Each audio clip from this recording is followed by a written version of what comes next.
2, 3 ಮತ್ತು 4ರಂದು 3 ದಿನಗಳ ಪರ್ಯಂತ ಮೊಹಮ್ಮದ್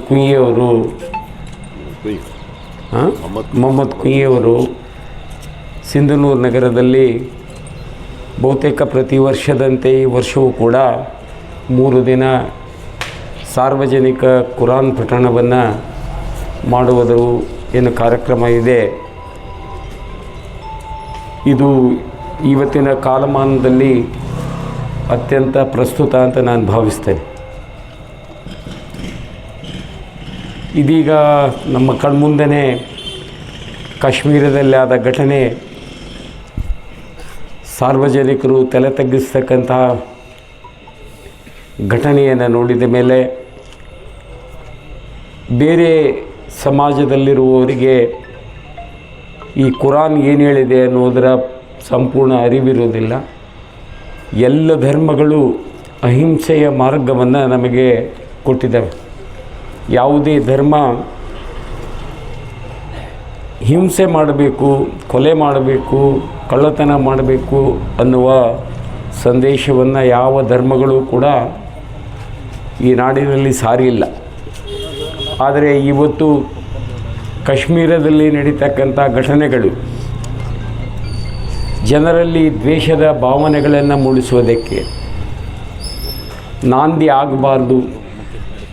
ಇಂಥ ಪ್ರವಚನಗಳನ್ನು, ಧರ್ಮ ಸಂದೇಶಗಳನ್ನು ನಾನು ಕೇವಲ ಮುಸ್ಲಿಂ ಗ್ರಂಥವನ್ನು ಒಂದೇ ಓದಬೇಕು ಅಂತಲ್ಲ. ನನ್ನ ದೃಷ್ಟಿಯಲ್ಲಿ ಭಗವದ್ಗೀತೆ ಏನು ಹೇಳಿದೆ, ಬೇರೆ ಬೇರೆ ಧರ್ಮದ ಸಂದೇಶಗಳು ಏನು ಅನ್ನೋದು ಸಾರ್ವಜನಿಕವಾಗಿ ಚರ್ಚೆ ಆಗಬೇಕು.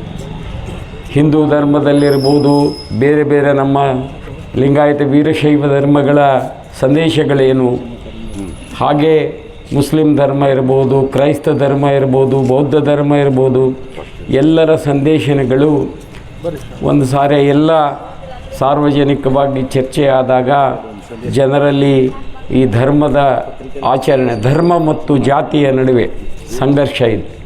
ಹಾಗಾಗಿ ಈ ಸಂಘರ್ಷ ಯಾವ ಜಾತಿಗಳು ಧರ್ಮದ ಅಡಿಯಲ್ಲಿರಬೇಕಾಗಿತ್ತು, ಇವತ್ತು ಧರ್ಮವನ್ನು ಮೀರಿ ಜಾತಿಗಳು ಬೆಳೆದಿರುವುದರಿಂದ ಈ ಸಂಘರ್ಷಗಳನ್ನು ನಾವು ಕಾಣ್ತೇವೆ.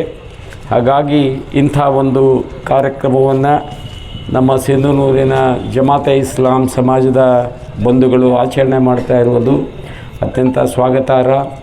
ಈ ಕಾರ್ಯಕ್ರಮ ಯಶಸ್ವಿಯಾಗಿ ನಡೀಲಿ, ಜನರ ಮುಂದೆ ಎಲ್ಲ ಸಂದೇಶಗಳು ಸಾರ್ವಜನಿಕರಿಗೆ ಅರ್ಥವಾಗಲಿ.